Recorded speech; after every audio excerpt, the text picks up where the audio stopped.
Hi, this is Mike Callahan, Dr. FileFinder, and welcome to your Butterscotch.com tutorial on what is a 404 message or a 404 page.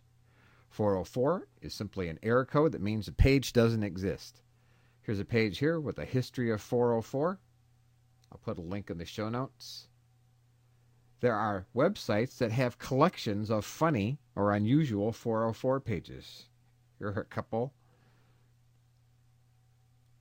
Now, many sites will just display an error code 404 and tell you that the page doesn't exist. Here on Two Cows, we don't label it with the number. We just say page not found. The page that you're looking for doesn't exist. Go back. If you think you're getting this by mistake, contact us and we'll check into it. So a 404 is simply an error that you get when the page that you're trying to get to doesn't exist and isn't there. And that's all there is to it.